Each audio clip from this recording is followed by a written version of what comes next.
होगी, देखते हैं।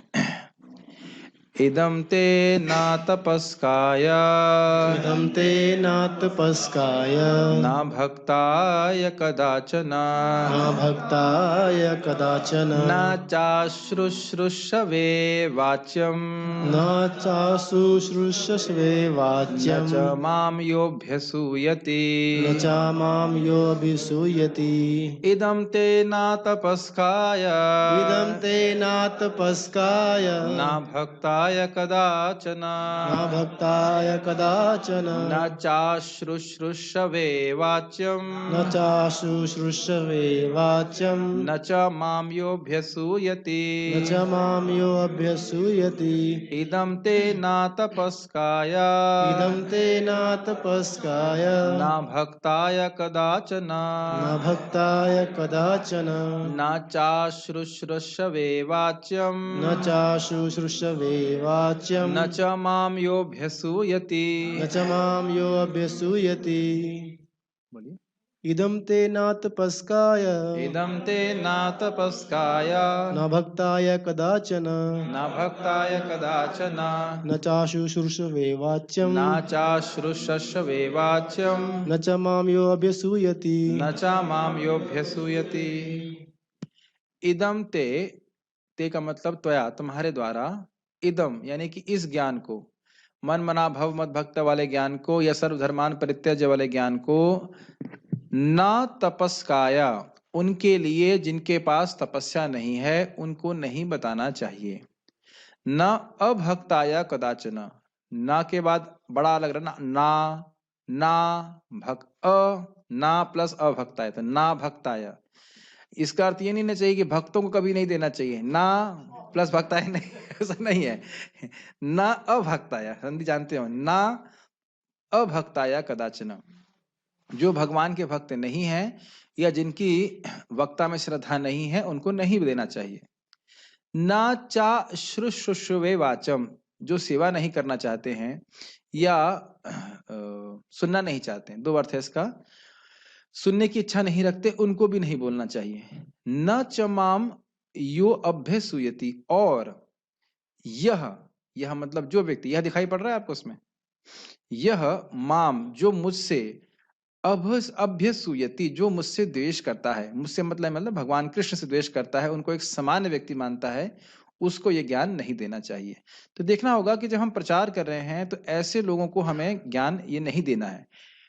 किन लोगों को? जिनके पास कोई तपस्या नहीं है, जीवन में कोई इंद्रिय संयम नहीं है, जो अभक्त हैं, जो सुनना नहीं चाहते, या फिर जो व्यक्ति भगवान को एक समान इंसान मानता है।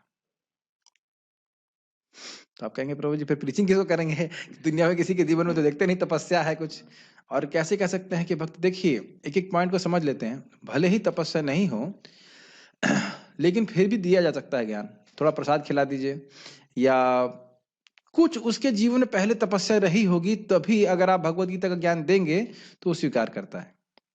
पहले का कोई पुण्य रहेगा तभी आप जब भगवत गीता की बात बोलेंगे तो उसे स्वीकारणी होगी। इस जन्म में भले तपस्या नहीं दिख रही है आपको, लेकिन पहले जन्म में कोई ना कोई तपस्या, कोई भक्ति कुछ किया है, तभी गीता की बात सुन करके उसको आकर्षण होता है। समझ रहे ना मेरी बात? अभक्त का अर्थ समझ ही रहे हैं। और इसमें भी बड़ा इंटरेस्टिंग है कि आप भगवत गीता का प्रवचन कीजिए तो कुछ लोग जरूर आपकी बात से विश्वास करते हैं। तो भले इस जीवन में नहीं दिख रहा है कि वो भक्ति कर रहे हैं, लेकिन श्रवण करने के बाद वो आकर्षित हो जाते हैं। जैसे श्रील प्रभुपाद जी के शिष्य बोल रहे थे प्रभुपाद को कि हमारा जीवन कितना पतित था, हमारा जीवन कितना गर्हित था।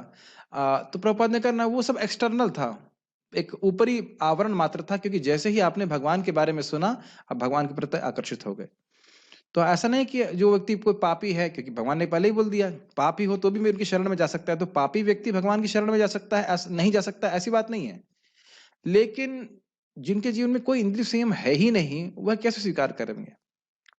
इसको भी मैं व्याख्या करने का प्रयास करूंगा और प्रैक्टिकल उदाहरण से बताऊंगा। यह गुह्य ज्ञान उनको कभी भी नहीं बताया जाए जो ना तो संयमी है, ना एकनिष्ठ, ना भक्ति में रत है, ना ही उसे जो मुझसे द्वेष करता हूं। आज हमको थोड़ा और परेशान करेंगे। श्रीधर श्रीधर स्वामी जी की टीका भी है, इसमें हिंदी नहीं है ना अंग्रेजी है, केवल संस्कृत है। तो जरा देखिए, इदम गीतार्थ तत्वम ते अतपस्काय न वाच्यम। समझ में आया संस्कृत? इस गीता के अर्थ के तत्व को ते मतलब त्वया यानी तुम्हारे द्वारा अतपस्वाय मतलब स्वधर्म अनुष्ठान हीनाया, जिन्होंने अपने धर्म के अनुष्ठान नहीं किए हैं जिसके द्वारा वो शुद्ध होता है, उसको नहीं देना चाहिए। समझ में आ रही संस्कृत में? मुश्किल हो रहा है। न च अभक्ताया, और अभक्तों को नहीं देना चाहिए। उसका अर्थ क्या है? गुरौ ईश्वरे च भक्ति शून्याय, जिनकी गुरु या ईश्वर में भक्ति बिल्कुल शून्य है, कोई श्रद्धा नहीं, ना गुरु में ना भगवान में, एकदम हिंदी जैसी है ना संस्कृत। कदाचित अपि न वाच्यम, कभी भी इन ऐसे लोगों को नहीं बोलना चाहिए। न च अशुश्रूषवे श्रोक्तुम अनिच्छते परिचर्याम अकुर्वते, मतलब जो सुनना नहीं चाहता और कोई परिचर्या का मतलब है सेवा नहीं करना चाहता। अरे पानी भी नहीं पूछ देना चाहता है तो पानी कहाँ है? पानी भी नहीं दिया, बंद करो गीता क्लास। पानी भी नहीं देना चाहता अगर वक्ता को, तो ऐसे व्यक्ति को क्या आप देंगे? समझ रहे ना मेरी बात? नहीं नहीं, ये तो खैर मजाक के लिए बोल रहा हूँ, लेकिन आप देखेंगे कभी कभी लोग बोलते हैं स्वामी जी टाइम नहीं है लेकिन एक प्रश्न है हमारा। देखा आपने? प्रभु जी टाइम नहीं है हमारे पास लेकिन एक प्रश्न है हमारा। तो ऐसे लोगों को आप भगवद गीता का ज्ञान क्या देंगे? या कभी आप ट्रेन में देखिए, आप थोड़ा गीता के बारे में बताइए तो वो आप ही को उल्टा ज्ञान देना चालू कर देगा। है कि नहीं? महाराज बोल रहे थे कि कुछ लोग ऐसे होते हैं, उनसे किसी भी विषय में बुलवाइए, पॉलिटिक्स में बुलवाइए और उसके बाद खेल के ऊपर में बोलिए, तो ब्रह्म ज्ञान के बोलिए, सब पे बोल सकते हैं, वो सब कुछ पता है उनको।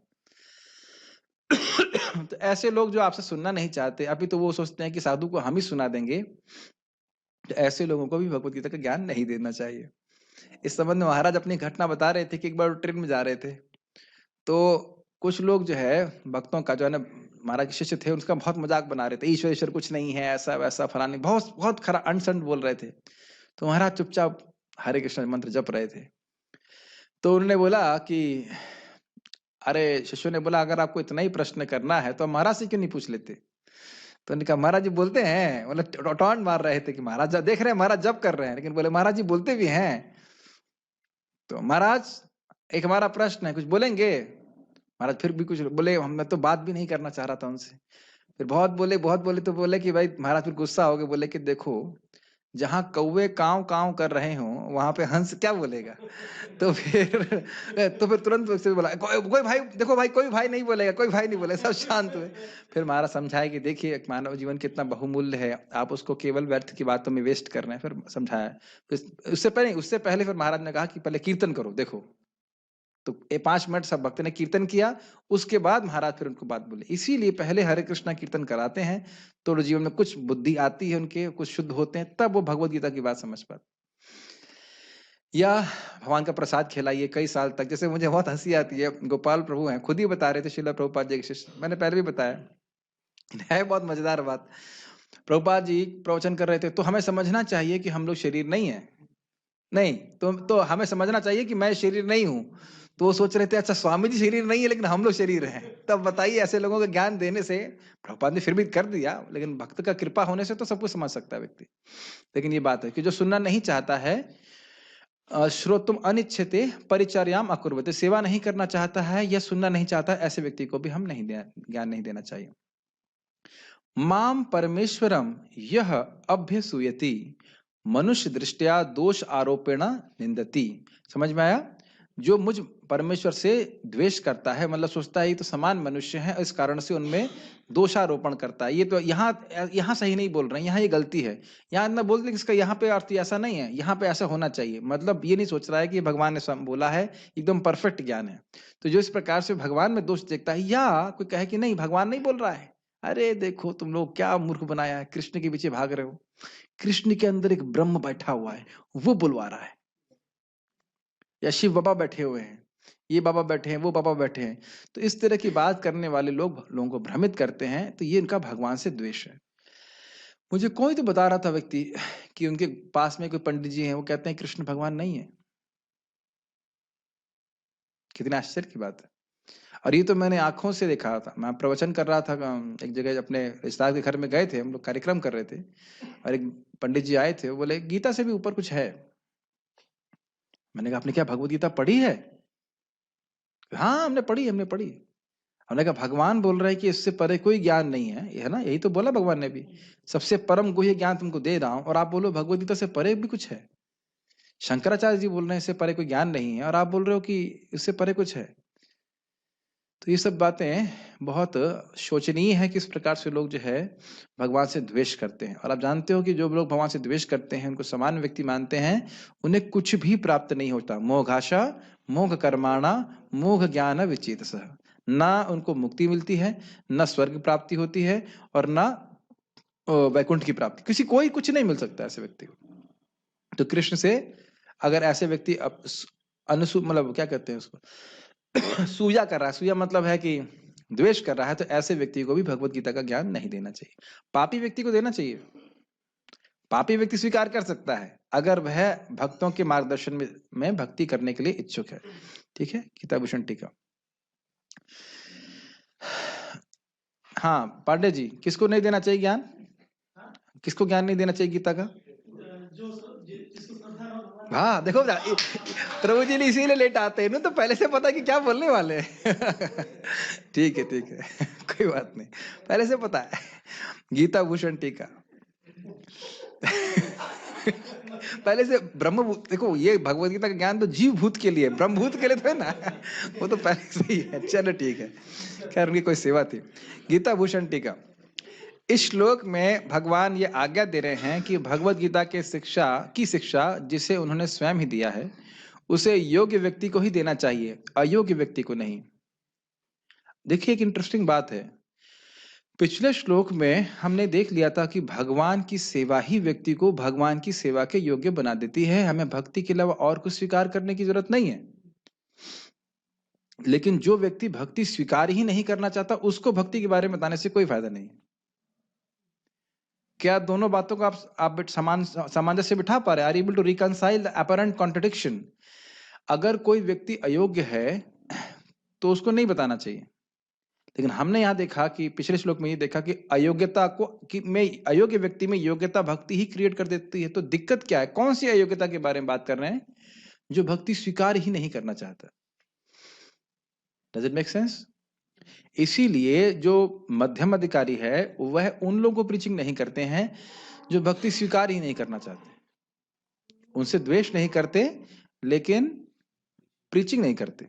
प्रसाद खिला सकते हैं, प्रसाद खाना सबको अच्छा लगता है, तो उस तरह से थोड़ा प्रीचिंग की जा सकती है, कुछ सुकृत बन जाए। लेकिन ऐसे व्यक्ति में समय व्यर्थ नहीं करना चाहिए जो भगवत गीता सुनना ही नहीं चाहता। मैंने आपको कई बार बता चुका हूँ, भरतपुर में गीता वितरण कर रहा था, एक बुढ़ा आया सामने, ये तो वो किसी इंसान ने लिखी है। तो मैंने कहा या फिर तो कोई भी लिख सकता है, तो मैंने कहा आप भी लिख दीजिए फिर। अगर कोई भी लिख सकता है तो आप भी लिख के दिखा दीजिए भाई, और उसे पढ़े। प्रभुपाद जी इस बात को बोलते हैं कि तुम इतने महान हो, भगवान की गीता तो सब लोग पढ़ रहे हैं, तुम्हारी गीता कौन पढ़ेगा? प्रभुपाद इस बात को भी तात्पर्य में लिखने वाले हैं, बोलने वाले हैं। तो लोग इस प्रकार से आरोप करते हैं कि तो कोई भी व्यक्ति लिख सकता है, तो ऐसा नहीं होता। भगवान है और उन पे जिसकी श्रद्धा है वह स्वीकार कर सकता है। आपको याद है प्रभुपाद जी इंट्रोडक्शन में क्या बोलते हैं? कम से कम व्यक्ति को सिद्धांतिक रूप से स्वीकार करना पड़ेगा कि कृष्ण भगवान है, तब वह भगवत गीता में प्रवेश कर सकता है। और अगर उतना भी स्वीकार नहीं करेगा तो फिर वो नहीं कर सकता। तुम्हारे द्वारा इस शास्त्र को ऐसे व्यक्ति को नहीं बोला जाना चाहिए जिसकी इंद्रियां संयमित नहीं हो, अर्थात अतपस्काया। इसका बहुत बहुत बहुत बहुत बहुत महत्व है। मेरे एक रिश्तेदार हैं, उन्होंने मुझसे प्रश्न किया कि मैं स्वभाव से बहुत क्रोधीला नहीं हूं। शायद आप लोगों को विश्वास नहीं होगा, लेकिन ऐसा है, मैं ज्यादा क्रोध नहीं करता। और उनको बचपन से बहुत क्रोध आता है। तो क्या उत्तर है भक्तों? भक्ति में आने से पहले भी मैं ज्यादा क्रोध नहीं करता था, और वो ज्यादा क्रोध करते थे। तो क्यों करते थे ऐसा? स्वभाव। उसका मतलब क्या है? सही बोल रहे हैं, स्वभाव है। इसका मतलब क्या है? स्वभाव का कारण क्या है? पिछले जन्म का संस्कार। कितना इजी है समझना, लेकिन वो ब्लैंक हो रहे थे, समझ में नहीं आ रहा था। जो सिग्नल था एंटीना का वो पकड़ ही नहीं रहा कि पिछले जन्म का संस्कार इस जन्म में कैसे, क्या समझ ही नहीं आ रहा था। जैसे हमारे एक और रिश्तेदार को पूछा, हम आत्मा हैं, शरीर नहीं है। हैं? हम तो कुछ है ही नहीं, फिर तो कुछ है ही नहीं। ऐसे ऐसे एकदम रिएक्ट करने लग गए। ऐसा तो रिएक्शन मैंने कभी किसी को नहीं देखा। तो हम देख रहे हैं कि इस प्रकार से जिसकी इंद्रियां संयमित नहीं है, हरे कृष्ण मंत्र जब नहीं करता है, तो उसको समझ में भी नहीं आता है भगवद गीता का ज्ञान। उसको लगता है कुछ हो रहा है, लेकिन ये नहीं समझ में आ रहा है कि क्या हो रहा है। लेकिन इससे भी घबराना नहीं चाहिए। इससे पहले कि आगे जाएं, एक छोटी सी घटना बताऊंगा, बड़ा आपको अच्छा लगेगा। आप में से कोई व्यक्ति यहाँ कोमा में तो नहीं है? हाँ ठीक है। तो परम पूज्य जयप्रताप महाराज एडमिट थे हॉस्पिटल में, और एक लड़का आया, वो कोमा में था। सुना होंगे, बता चुका हूँ पहले। हाँ, नहीं, लड़का कोमा में था, तो उनकी माँ आई, उन्होंने कहा महाराज जी, जबकि महाराज जी स्वयं बहुत बीमार थे, कि महाराज जी हमारे बच्चे को बचा लीजिए, कोमा में है। तो महाराज भी बड़े कौतुकी, मतलब महाराज का हम महाराज बहुत मजाक भी करते हैं, तो बोले जाओ गीता पढ़ाओ उसको। गीता पढ़ा तो गीता कैसे सुनाएंगे, तो कोमा में है। तो नहीं, एक सिंपल नर्स जो है, पता नहीं उसके जीवन में कितना तपस्या थी, उसने गीता बोलना चालू कर दिया। 4 दिन में लड़का कोमा से बाहर आ गया। तो उसने बोला कि आप कोमा में कैसे बाहर आए? कहते आप कुछ पढ़ रहे थे। तो मैं इसमें, मुझे बड़ा उत्साह हुआ कि जो व्यक्ति कोमा में है, अगर उसको भगवद गीता सुनाते हैं, उस पर प्रभाव है, तो लोग कम से कम कोमा में नहीं है, सोमा में हो, मतलब समझ रहे हो, थोड़ा सो भी रहे हो, झपकी भी मार रहे हो, तो भी अगर वह गीता कुछ सुनते तो कुछ प्रभाव जरूर होगा, है कि नहीं? तो तब प्रभुपाद जी कहते हैं कि मैंने तुम्हारी सुकृति क्रिएट करी। तो भक्त लोग अगर तपस्या किसी के जीवन में नहीं है, तो तपस्या क्रिएट कर देते हैं। यद्यपि वह अपनी इंद्रियां सहमत करने में समर्थ हो भी, तो भी उसे उस व्यक्ति को नहीं देना चाहिए जिसकी तुम्हारे प्रति भक्ति न हो, जो कि शास्त्र का शिक्षक है, और मेरे प्रति अर्थात भगवान के प्रति भक्ति न हो, जिन्होंने शास्त्र का निर्माण किया है, अर्थात अभक्ताय। समझ में आया? जो भगवत गीता का प्रवचन कर रहा है, तो लगा ये क्या बोलेंगे, इससे ज्यादा तो मैं जानता हूं, तो फिर आप नहीं सुन पाएंगे। या कोई कहे कि नहीं ये तो गलत बोल रहे हैं, तो भी नहीं सुन पाएंगे। और अगर भगवान में ही भक्ति ना हो, तब तो मतलब ही नहीं है। जब भगवान कृष्ण में ही समर्पण भाव नहीं है, तो उसके सुनने का कोई फायदा नहीं है। ऐसा होता है, लोग मिलते हैं, मैंने पहले भी बताया था, एक बार मैं गया था आगरा में, तो एक व्यक्ति बैठे हुए थे प्रवचन में, खूब अच्छे से प्रवचन सुना उन्होंने। उसके बाद प्रसाद लेने के लिए बैठे, तो मेरे बगल में बैठ गए। बोले जहां आप पहुंचे है ना, वहां हम पहले ही पहुंच चुके हैं। तो ऐसे लोग, यानी पूरा प्रवचन उन्होंने कुछ नहीं सुना। तो मैंने कहा मैं तो नरक में हूँ, आप नरक में पहुंचे हुए क्या?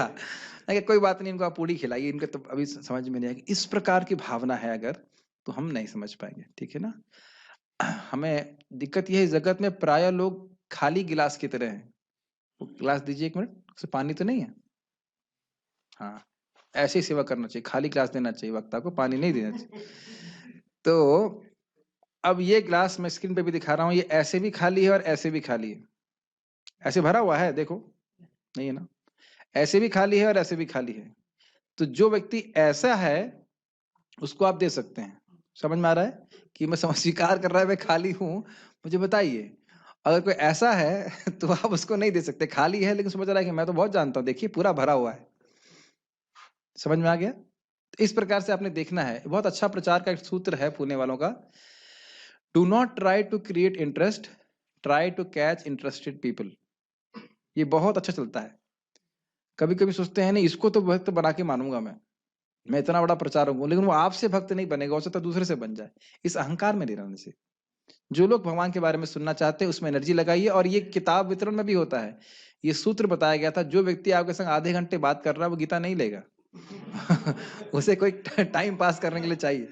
तो आप अधिक अधिक लोगों को कवर कीजिए, जो लोग रुचि दिखाएंगे वो ले लेंगे। शिला भक्ति तीर्थ महाराज बताते थे कि जब वो रशिया में भी किताब वितरण करते थे, तो लोगों को फोटो दिखाते थे कृष्णा बुक की या गीता की। तो जो लोग देख के कहते हाँ कितना अच्छा है, उनको बताते थे। जो कहते हैं नहीं चाहिए, तो फिर उसको नहीं बताते थे। ऐसे करते थे। इसमें अलग अलग मत हो सकते हैं, लेकिन भगवान का नाम जब कीर्तन करा करके लोग धीरे धीरे भक्ति में आगे बढ़ते हैं। भक्त ना भी हो, हरे कृष्णा कीर्तन करते हैं, उनको अच्छा लगता है। मुझे याद, इंडोनेशिया में हम लोग हरे कृष्णा कीर्तन करने के लिए या जपा रिट्रीट के लिए बहुत अच्छे पिकनिक स्पॉट में गए थे।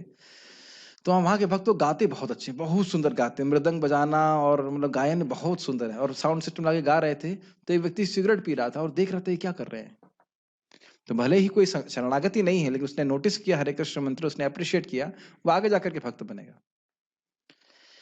यद्यपि कहाँ था, यद्यपि उसकी इंद्रियां संयमित हो भी और उसकी तुम्हें और मुझ में भक्ति हो भी, तो भी तुम्हें उसे नहीं सिखाना चाहिए, यदि उसकी सुनने की इच्छा नहीं है, अर्थात अशुश्रूषवे। ये भी हो जाता है, मैं भगवान को भी मानते हैं गीता भी ठीक है, प्रवचन करने वाला भी है, लेकिन सुनने का मन नहीं है। एक व्यक्ति का भी सुनने का मन नहीं, तो आप नोटिस कर सकते हो, सुनने का मन नहीं होता है।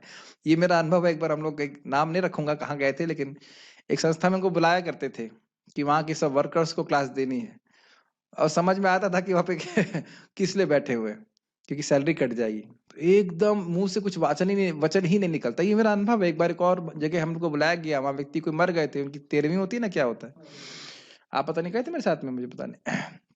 तो वहाँ गए हम लोग, तो वहाँ किसी का सुनने की कोई रुचि नहीं थी। मैं 10 मिनट भी नहीं बोल पाया। हम लोग गाड़ी में बैठे वापस आ गए। तो श्रोता की जब इच्छा होती है तब हम कुछ भगवान के बारे में बोल पाते हैं। इंपॉर्टेंट बात है। जैसे महाप्रभु कहते हैं, सनातन गोस्वामी पाद बोलते पूछते हैं कि आपने आत्मरामा श्लोक की व्याख्या करी तो मैं सुनना चाहता हूँ। तो महाप्रभु कहते हैं मुझे पता नहीं, मैं अर्थ किया था, मुझे याद नहीं कि मैं कुछ किया था। मैं एक पागल हूँ और सार्वभौम भट्टाचार्य भी एक पागल है, वो उसके पागलपन में और मेरे पागलपन में कुछ बोल दिया होगा, मुझे पता नहीं, लेकिन तुम्हारे संग से मैं कुछ अर्थ प्रकाशित कर सकता हूँ। तो श्रोता की उत्कंठा जब होती है तो वक्ता को बोलने की इच्छा होती है। मैंने वहां पे भी देखा, इंडोनेशिया में डिवोटीज का सुनने का बहुत आग्रह है। जितने भी भक्त भी वहां पे आते हैं कथा सुनने के लिए, करने के लिए, आप वहां पे लोग 3-3 घंटे 4-4 घंटे सुन लेते हैं। उनको बहुत आग्रह है और अद्भुत। अब जाकर उन लोग के पास रिकॉर्डिंग्स अवेलेबल हैं। अभी तक कोई रिकॉर्डिंग भी रखता नहीं था, अब जाकर लोग शुरू किए हैं। कुछ मालूम उनको भी, जैसे मैंने बताया कि भाई अनजान में भी कोई नाम उच्चारण करता है तो अनगिनत पाप नष्ट हो जाते हैं। अच्छा, उस व्यक्ति की दीक्षा भी हो गई, इसको पता ही नहीं है बेचारे को ये सब बातें। तो इससे बहुत जरूरी है कि कृष्ण भावना का प्रचार होना चाहिए। बहुत से लोग ऐसे हैं जो भक्त हैं, जिनकी इंद्रियां संयमित हैं, जो सुनना चाहते हैं, सेवा करना चाहते हैं, और उनके पास ये ज्ञान पहुंचाया जाना चाहिए। बहुत सुंदर बात बद्रीनारायण महाराज बोलते हैं कि आप प्रचार करने जा रहे हो, आप नहीं जानते हो कि कोई व्यक्ति अपनी खिड़की से बाहर देख रहा है और वो वेट कर रहा है कि संकीर्तन आंदोलन का एक सैनिक आएगा और मुझे बचाएगा। बड़े भाव से वो बोलते हैं, मुझे बहुत अच्छा लगता है ये बात। कितने कितने लोगों को हम उद्धार कर सकते हैं। हम का मतलब ये जो ज्ञान है उद्धार कर सकता है, हम इसकी कल्पना नहीं कर सकते। ऐसे व्यक्ति से वह शास्त्र तो समझ में आ गया जिसकी सुनने की इच्छा नहीं है। ऐसे व्यक्ति से यह शास्त्र कभी नहीं बोलना चाहिए जो मुझ भगवान से द्वेष करता है, जो शाश्वत रूप और गुणों से संयुक्त है, के नहीं होना चाहिए। अर्थात वह व्यक्ति जो भगवान के ऊपर भौतिक रूप और गुण आरोपित करता है, अर्थात माम योभ्य सूयति। देखिए, जिसका कोई सद्गुण है, उससे सद्गुण को काटना और कहना कि नहीं ये तो सब ऐसा ही है, इसको कहते हैं द्वेष, ईर्ष्या। भगवान कृष्ण भगवान है ना, और उनकी भगवत्ता को उनको समान स्तर पे लेके आने का बहुत बड़ा अपराध है। तो अपराध क्यों कर रहे हैं? क्योंकि उनको पसंद नहीं है भगवान, ये बात है। भगवान कृष्ण कह रहे हैं मेरी शरण में जाओ, वो कहते हैं ब्रह्म की शरण में जाओ। क्यों बोल रहे हैं ब्रह्म की शरण में जाओ? क्योंकि भगवान से ईर्ष्या है, सीधी सीधी बात है। ऐसे लोगों को भगवान का ज्ञान देने से कोई फायदा नहीं है। यस, यहां पर यह शब्द प्रथम विभक्ति में है, जो उस द्वेषी व्यक्ति को अन्य लोगों से अलग कर रहा है, जिनको चतुर्थी विभक्ति अर्थात न तपस्काया न भक्ताया अश्रुशवे के द्वारा इंगित किया गया है, क्योंकि उसका स्वभाव ही विशेष रूप से गर्हित है। ये श्लोक वापस देखिए, मैं क्या बोल रहे हैं। तपस्काया न भक्ताया न चाशुषवे, 3 रखे यहाँ पे। उसके बाद यह को अलग रखे हैं, न च माम योभ्यसूयति। जो भगवान से द्वेष कर रहा है, जिसका ये फिलोसफिकल मिस्टेक है कि भाई भगवान तो सामान्य एक व्यक्ति हैं, उसको तो बिल्कुल नहीं देना चाहिए। आप समझ पा रहे हैं? टीका भाई, किसी की इंद्रिय संयमित नहीं हो। अब जिन लोगों को आप प्रीचिंग करते हो, जरूरी तो नहीं कि सबकी इंद्रिय शुरुआत में संयमित ही हो, तो आप फिर भी इनको ट्रेनिंग दे सकते हैं। जो अभक्त है, उसकी श्रद्धा नहीं है, फिर भी उसकी कोई संभावना है, लेकिन जो इस प्रकार से सोच रहा है, या जो कुछ सुनना नहीं चाहता, उसे प्रसाद खिला के कैसे करके भक्त बना सकते हैं, जो ये सोच रहा है कि कृष्ण एक सामान्य व्यक्ति है, भगवान से द्वेष कर रहा है, उसको तो ये ज्ञान बिल्कुल नहीं देना चाहिए। आप देख सकते हैं, प्रभुपाद जी बोलते, इसको स्वयं प्रभुपाद जी कह रहे हैं कि ये जो विदेशी लोग हैं, भले ही इनके जीवन में ज्ञान नहीं है, लेकिन वैराग्य है। वे भौतिक जीवन को त्याग चुके थे, और ज्ञान भी हो जाएगा भगवान का तो भक्ति में प्रगति कर सकते हैं, है कि नहीं? घर परिवार में उनकी आसक्ति नहीं थी, और प्रभुपाद जी के ऊपर उनकी सहज श्रद्धा थी, तो उस कारण से वह स्वीकार कर पाए। ओके। और आपने कभी देखा है प्रभुपाद जी से कुछ लोग बहस कर रहे हैं? बहुत सारे लोग प्रभुपाद जी से बहस कर रहे हैं, वो लोग भक्त नहीं बने। कभी आपने कल्पना किया श्रीला प्रभुपाद जी सीधे बोल रहे हैं उस व्यक्ति को और वह भक्त नहीं बने? Is not? सामने सामने बात कर रहे हैं, महाभागवत सेनापति भक्त वो बात कर रहे हैं, वो समझा रहे हैं, लेकिन वो समझ नहीं रहा है। तो इसलिए अपना भी क्या एग्जाम्पल हम लोग दे रहे थे, महाराज सब बता रहे थे, हाँ भाई गंगा जी में हो तुम, गंगा जी का जल लेने के लिए गए हो, लेकिन बोतल का ढक्कन ही नहीं खुला है तो क्या दिक्कत, फिर क्या होगा? बोतल का ढक्कन तो खोलना पड़ेगा ना। अब बोतल का ढक्कन ही नहीं खुलेगा तो जैसी खाली बोतल डूबी थी वही खाली बोतल लेकर के वापस आ जाएंगे। तो इसलिए व्यक्ति का स्वभाव का बहुत फर्क पड़ता है। वेदांत के अनुसार शिक्षक को अपने शिष्य को यह बताना चाहिए कि वह अयोग्य व्यक्ति को ज्ञान प्रकट न करें, क्योंकि यही परंपरा है। अनाविष्कुर्वन अन्वयात, श्लोक कोट कर रहे हैं, ठीक है। तो ये भगवान उसी के अनुसार बता रहे हैं, वेदांत की शिक्षा परंपरा के अनुसार, कि ज्ञान दिव्य है और इसको उसी व्यक्ति को देना चाहिए और इसका अधिकारी हो। तात्पर्य, जिन लोगों ने तपस्यामय धार्मिक अनुष्ठान नहीं किए, जिन्होंने कृष्ण भावनामृत में भक्ति का कभी प्रयत्न नहीं किया, जिन्होंने किसी शुद्ध भक्त की सेवा नहीं की, तथा विशेषतया जो लोग कृष्ण को केवल ऐतिहासिक पुरुष मानते हैं या जो कृष्ण की महानता से द्वेष रखते हैं, उन्हें यह परम गुण ज्ञान नहीं बताना चाहिए। प्रभुपाद ने सारा चीज एक ही लाइन में समराइज कर दिया। देखिए, तपस्या में धार्मिक अनुष्ठान नहीं किए, ना तपस्काय, कृष्ण भावनामृत में भक्ति का कभी प्रयत्न नहीं किया है, ये क्या था, भक्ताया, अभक्ताया, शुद्ध भक्ति की सेवा नहीं करी, अशुश्रूषवे, और कृष्ण को ऐतिहासिक पुरुष मानते हैं, अब अभिसूयते, ठीक। तो ऐसे व्यक्ति को ज्ञान नहीं देना चाहिए। ज्ञान देने से फायदा क्या होगा? कुछ नहीं होगा, कुछ वो स्वीकार ही नहीं करेगा। जैसे मैं कहूँ कि भाई थोड़ा अनाज उगाना है तो इसी जमीन पे उगाइए, यहाँ पे रूम पे उगाइए, उगा सकते हैं? नहीं उगा सकते। उसी तरह से थोड़ा देखना पड़ता है।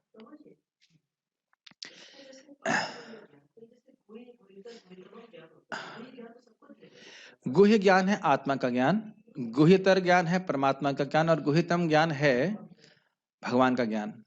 कोई भी ज्ञान आप तभी दे सकते हो जो उसकी आपके प्रति श्रद्धा हो। जनरल में आप देखिए पॉइंट क्या है, जनरल में आप बोलिए, उसके बाद अब लोग रिएक्ट करते हैं क्या। जैसे मैं एग्जांपल दे रहा हूँ, मैं जीएलए में गया था प्रीचिंग करने के लिए, मैं केवल ये एग्जांपल दे रहा था कि वेद की बात को मानना चाहिए। उदाहरण के लिए कि गाय का गोबर पवित्र है, तो इसमें तर्क नहीं लगा सकते कि ब्राह्मण का गोबर और पवित्र होना चाहिए। सीधी बात, इसमें गुस्सा करने वाली कोई बात है? लेकिन एक व्यक्ति खड़ा हो गया, मैं आपसे शास्त्रार्थ करने के लिए तैयार हूं, आपने ब्राह्मण जाति का अपमान किया है। मैंने कहा भाई मैं ब्राह्मण जाति का अपमान नहीं कर रहा हूं, एक सिंपल लॉजिक है, लॉजिक की बात बोल रहे हैं कि वेद की बात को यथावत स्वीकार करना जाता है, इसमें आप शुष्क तर्क नहीं लगा सकते हैं। अब ऐसे व्यक्ति को प्रीचिंग करने की जरूरत है? अब हम, मुझे तो पता नहीं था ऐसे लोग प्रीचिंग करने, ऐसे लोग रिएक्ट करेंगे, तो बाकी लोग कह रहे हैं अरे भाई समझो क्या बोल रहे हैं, आप समझने का प्रयास किए, वो नहीं समझ पाए, जा रहा हूं। हमने कहा ठीक है जा सकते हैं, कोई दिक्कत नहीं। तो ऐसे व्यक्ति को प्रचार करने का कोई फायदा नहीं। मैंने बताया ना, जैसे हमारे रिश्तेदार को बोला हम शरीर नहीं आत्मा है, हम तो कुछ है ही नहीं, हम तो कुछ है ही नहीं, हम तो कुछ, तो वह उस समय कुछ नहीं समझ पाए। लेकिन अब आप 10-12 साल के बाद मेरे ऑफिस में वहां ही मतलब बुआ जी थी हमारी, तब उनको समझाया तो उन्हें कुछ समझ में आ रहा था, हाँ आत्मा कौन है, ये है ऐसे। जैसे हमारे एक फूफा जी को बताया जिन्हें खूब मुर्गे तोड़े कि बनेगा भाई अब तो भजन करो, पाप तुम्हारे बड़े, अरे पाप तो सब कट गए हमारे। हमने कहा अच्छा कौन काटा तुम्हारा पाप? तो इस प्रकार से हम देख रहे हैं कि अब ऐसे व्यक्ति को अब क्या ज्ञान देंगे, क्या आत्मा के बारे में बताएंगे। ये हमारे एक और, हमारा लीनेज बहुत अच्छा था, हम बड़े पुण्य पुण्य पुण्य आत्माओं के पैदा हुए थे, मतलब परिवार बड़ा पुण्य वाला था। तो अभी एक हमारे भाई को, कजिन को बताया, कुछ बोला, अरे भाई इंसान जानवर में अंतर है, हट। जब उसने ऐसा बोल दिया तो अब क्या बताएंगे इंसान जानवर में क्या अंतर है। तो डिपेंड करता है कि जो आप बोल रहे हैं वो सही है। लोगों को शुरुआत में आप कृष्ण के बारे में नहीं बता सकते हैं, तो इसलिए शुरुआत कीजिए इस बात से कि इंसान और जानवर में क्या अंतर है, तो वो लोग सुनने के लिए इच्छुक रहते हैं। फिर बताइए कि इस जगत में कष्ट है, वह भी समझ पाते हैं, और फिर बताइए कि आत्मा के बारे में। अब उसमें भी मैंने देखा, जो मैंने पहला प्रवचन सुना था श्रीमान नामनिष्ठ प्रभु का, तो उसको सुनकर के मैं और मेरा एक मित्र दोनों ही प्रभावित हुए। बाकी लोग बोले अरे भाव से आते हैं, भाव से चले जाते हैं। फिर ऑब्वियसली दे वर नॉट, मतलब उनसे, उनके प्रति उन्हें खराब बर्ताव नहीं किया था प्रभु जी के प्रति, लेकिन स्वीकार नहीं किया था। तो पब्लिक में आप प्रचार कर रहे हैं तो कौन व्यक्ति कैसे रिएक्ट करेगा उसका मुश्किल है, लेकिन टाइम और एनर्जी उनमें लगाना चाहिए जिनकी श्रद्धा हो। जो सुनना नहीं चाहता उसके बारे में क्या बताएंगे? Make sense? चाहे आत्मा का ज्ञान हो, चाहे परमात्मा का ज्ञान हो और चाहे भगवान का ज्ञान हो, जिसके जीवन में, जैसे मैंने एग्जाम्पल दिया था, सिंपल से संस्कार वाली बात समझ में नहीं आ रही है उसको, उसमें क्या बताऊंगा? तो प्रभुपाद जी इसमें कहते हैं ऐसे में हरे कृष्ण संकीर्तन करें, उसमें लोगों को नाचना गाना आता है। जैसे हमारे वार्तालाप बता रहे थे कि कोई हरियाणा से आए लोग और वो भी चकने लगे, क्या कहते हैं, चकना कहते हैं ना, क्या कहते हैं, जो नृत्य कीर्तन हो रहा था उसको भी उसमें भांगड़ा करने लगे, डांस करने लगे। हाँ, तो फिर वह आगे जाकर के भक्त बनेंगे। जैसे मैं अपने पिताजी से बात नहीं कर पाता था फिलॉसफी की, लेकिन मैं देखा मेरे पिताजी माताजी के संग आए थे और कीर्तन चल रहा था तो नाच रहे थे और कृष्ण के साथ नाचे, इसलिए उद्धार हो गया। देखो वृंदावन में इसका संस्कार हुआ, दीपदान किए हैं जीवित अवस्था में। भले वो फिलॉसफी नहीं समझ पा रहे हैं, लेकिन अप्रिशिएट किए ना प्रसाद को, या कीर्तन में नाचे, या भगवद गीता स्पॉन्सर कर दिए, तो भगवान सब कुछ देखते हैं। तो ऐसा नहीं है कि भक्त लोगों को उद्धार नहीं करना चाहते, वो किसी ना किसी तरह से कनेक्ट जरूर करना चाहते हैं। लोग समझ रहे हैं मेरी बात? वो जान रहे हैं कि ऐसे लोग केवल अज्ञानवश ऐसा कर रहे हैं। जैसे उस व्यक्ति ने जो मुझसे मिला था कि उसने कहा गीता ये क्या है, तो कम से कम गीता का स्पर्श तो किया प्रभुपाद जी, आगे जाकर वो भक्त बन जाएगा कभी ना कभी। कौन से जन्म में बनेगा पता नहीं, लेकिन अभी वो ग्रहण करने के योग्य नहीं है, ये बात है, ठीक है ना? आपको इसका प्रश्न का उत्तर मैं क्लास के बाद दूंगा। नहीं तो आप एक बताइए, कानपुर में एक स्थान में आके आप प्रीचिंग कर सकते हैं जहां के बारे में आप जानते हैं, आत्मा का ज्ञान दे सकते हैं उस व्यक्ति को जिसके बारे में आप जानते हैं?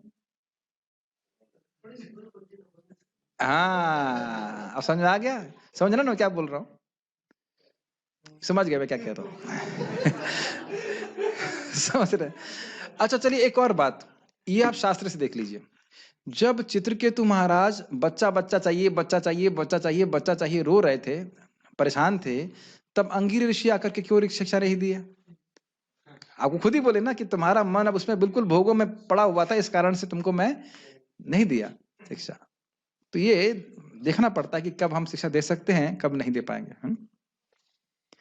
प्रभुपाद जी भारत में सफल नहीं हुए, बताइए। महाप्रभु ने, ये तो महाप्रभु की लीला, महाप्रभु ने साउथ इंडिया में प्रीचिंग किया। और कैसी प्रीचिंग किया? ऐसी शक्ति महाप्रभु देने कितना आसान हो जाएगा कि महाप्रभु इनको देखे, ये कृष्ण प्रेम मिल गया तुरंत, फिर इन्होंने इनको देखा, इन्हें कृष्ण प्रेम मिल गया। कितना आसान होता ना उस टाइम होते हम तो, और इन्होंने उनको देखा तो उन्हें कृष्ण प्रेम मिल गया, केवल देखने मात्र से। तो आप कहेंगे वही महाप्रभु अपने ही धाम में नवदीप में नहीं प्रकाशित किए, क्योंकि लोगों की ऐसी श्रद्धा इस प्रकार नहीं थी। उसी तरह बनारस में आए तो किसी को वो कोई लेना ही नहीं चाह रहा, सब मायावादी। तो महाप्रभु कहते हैं अरे मैं यहाँ पे फल लेके आया, तो मैं फ्री में देना चाह रहा था, लेकिन फ्री में भी कोई लेने के लिए तैयार नहीं है कृष्ण प्रेम। अब मैं सोच रहा था कि मुझे वापस लेके जाना पड़ेगा। तो हम देख सकते हैं कि कुछ गुरु बुद्धि व्यक्ति की थोड़ी होनी चाहिए, चाहे वो कितना भी पापी हो। पापी से मतलब नहीं है, लेकिन उसको लगे हाँ ये लोग ठीक बोल रहे हैं, तो फिर वह स्वीकार कर सकता है, फिर वो भक्ति में आ सकता है, ठीक है। लेकिन कभी कभी यह देखा जाता है कि कृष्ण से द्वेष रखने वाले आसुरी पुरुष भी कृष्ण की पूजा भिन्न प्रकार से करते हैं और व्यवसाय चलाने के लिए भगवत गीता का प्रवचन करने का धंधा अपना लेते हैं। लेकिन जो सचमुच कृष्ण को जानने का इच्छुक हो, उसे भगवत गीता के ऐसे भाषणों से बचना चाहिए। ये समझना इसका कहने का अर्थ क्या है?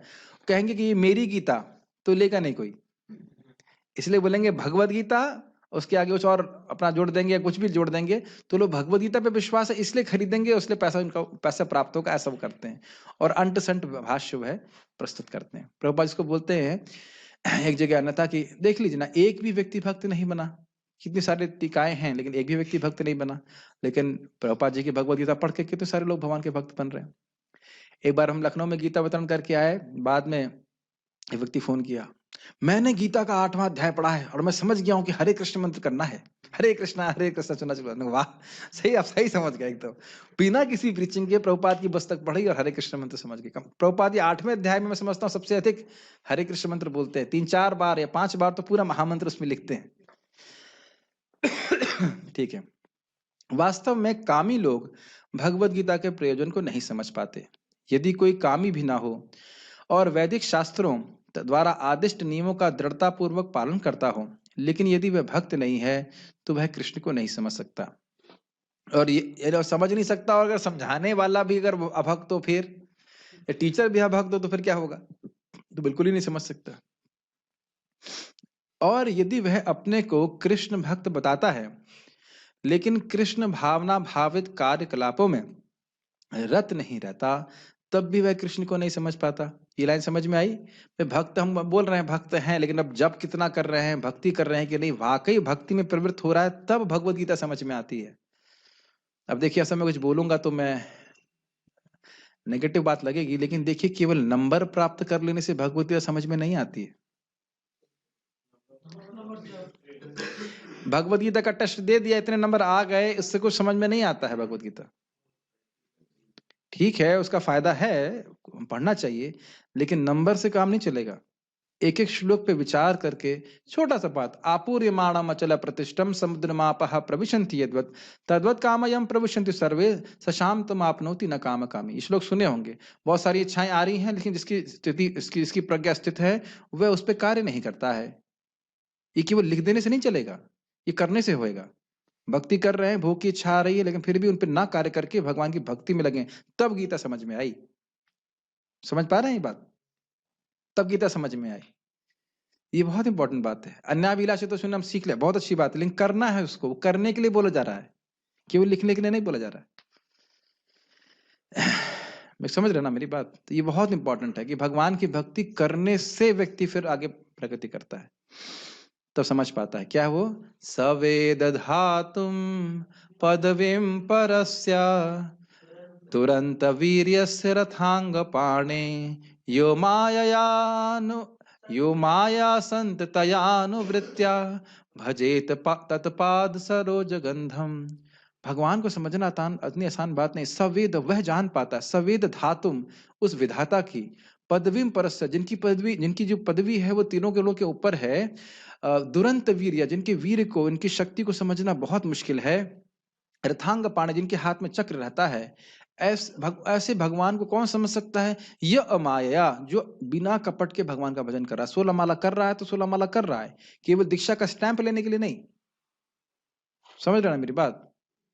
या क्या नाम था, आगे क्या था, संततया निरंतर कर रहा है, यानी आज कर रहा है कल नहीं करूंगा, और अनुवृत्तिया भगवान के अनुकूल भावना से कर रहा है। तो ऐसा भजेत तत्पाद सरोज गंधम, जो इस प्रकार से भगवान के चरण कमल का भजन करता है, वह भगवान को समझ पाता है। इतना आसान तो है ना? तो ये बात इंपॉर्टेंट है।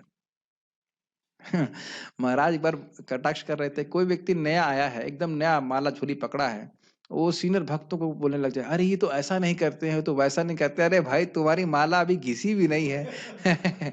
अभी माला में चमक भी नहीं आई है, चेतना क्या चमकेगी तुम्हारी अभी, और तुम आक्षेप करना चालू कर दिए। कभी मैं आज ही सोच रहा था, भूरिजन प्रभु हैं, परम पूज्य राधा कुंज महाराज हैं, गुरु महाराज हैं, और अन्य महान वैष्णव हैं, क्या अनुभव होगा उनको भागवतम पढ़ने का। इतना जीवन भर उन्हें निष्कपट कृष्ण की सेवा करी है। प्रभुपाद जी तो हम देखे नहीं, प्रभुपाद का तो घर कोई, क्या अनुभव होगा उसको तो प्रभुपाद खुद ही बोले, you do not know what I was experiencing in Vrindavan.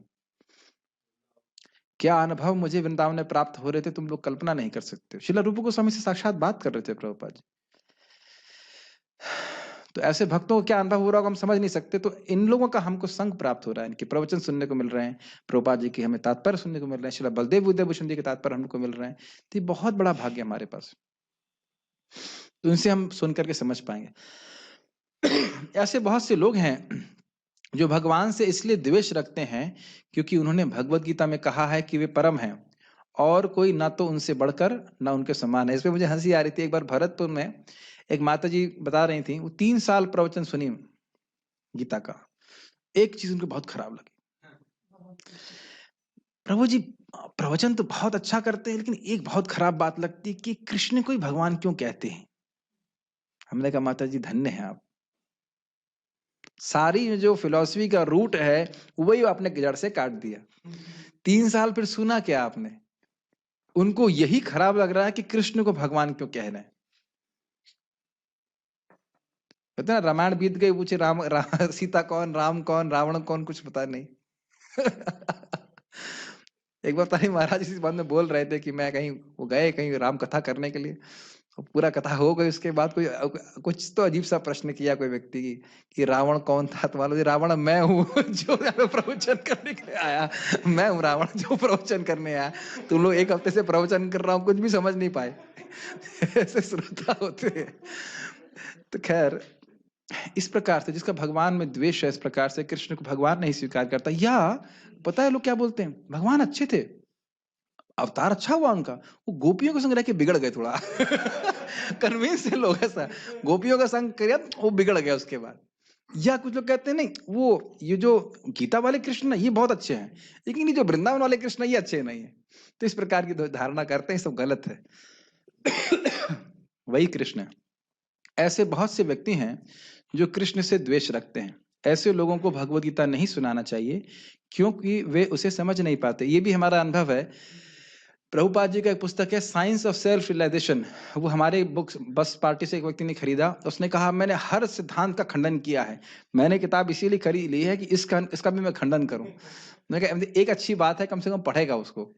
कि खंडन करने के लिए पढ़े, लेकिन कम से कम पढ़ेगा तो शायद उसकी बुद्धि ठीक हो जाए। तो ऐसे लोगों को नहीं समझ पाते। श्रद्धा विहीन लोग भगवत गीता तथा कृष्ण को नहीं समझ पाएंगे। शुद्ध भक्त से कृष्ण को समझे बिना किसी को भगवत गीता की टीका करने का साहस नहीं करना चाहिए। ये बहुत इंपॉर्टेंट पॉइंट है। जब भी कोई भगवत गीता में आपसे पूछे ना कि प्रभु जी इस श्लोक का अर्थ क्या है, कभी भी अपने मन से नहीं बताइएगा। ये एक बहुत बड़ा अपराध है। भगवान इससे बिल्कुल प्रसन्न नहीं होंगे। यह स्वीकार करने में क्या दिक्कत है कि आपको नहीं समझ में आता या नहीं पता है, हम सीनियर भक्तों से पूछ लेंगे।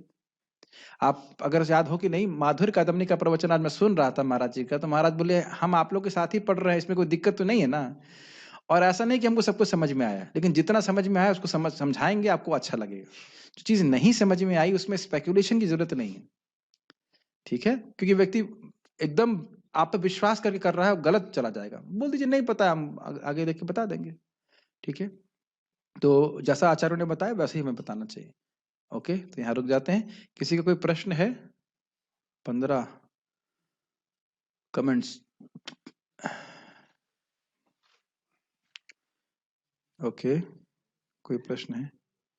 जो कोमा में नहीं है और ध्यान पूर्वक श्रीमद् भगवद गीता को सुना है, उसकी चेतना किस लेवल तक विकसित होगी? आपका प्रश्न क्या है? आप ये कहना चाहते हो कि जप ना करें?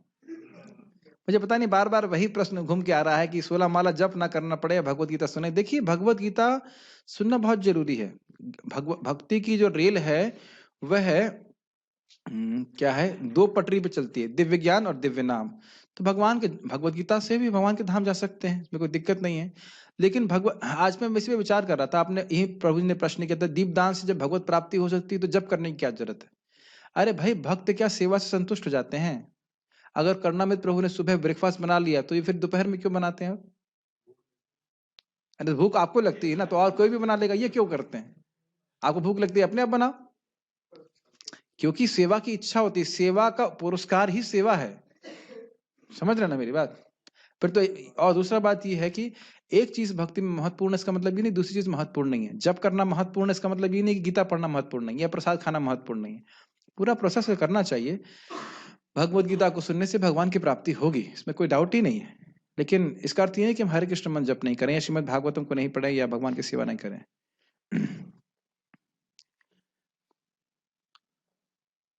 ठीक है, और कोई प्रश्न इस श्लोक के संबंध में नहीं? हाँ प्रभु, माइक यस बताइए।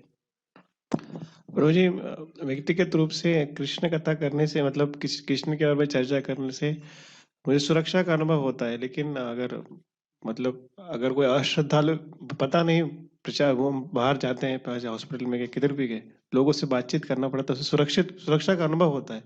लेकिन हमको तो मालूम नहीं क्या है, उसको समझ रहे हैं कि नहीं, कम से कम हमारा मन देखिए, बहुत सिंपल तरीका है। जब आप किसी को टटोलने का, खाली एक प्रश्न कीजिए, आपको क्या लगता है इंसान जानवर में क्या अंतर है? कृष्ण कहाँ पे आए इसमें? कृष्ण तो नहीं आए, आत्मा तो नहीं आई। तो मैं तो यहीं से शुरू करता हूँ। पहले कोई व्यक्ति आएगा, बोले कहाँ से आए हैं आप? हम यहाँ से। अच्छा, क्या करते हैं आप? अच्छा, डॉक्टर हैं, ये हैं, वो हैं। ऐसे घुमा फिरा करके बातें करिए ताकि उसे लगे ही नहीं कि आप प्रीचिंग कर रहे हैं उसको। और फिर आप उससे पूछने लग चलो कीजिए, आपको लगता है आप इंसान है? तो क्या बोलेगा? नहीं हूँ। ऐसा तो बोलेगा नहीं। एक बहुत प्रीचिंग का बहुत अच्छा तरीका है कि you start asking questions and you are controlling the conversation.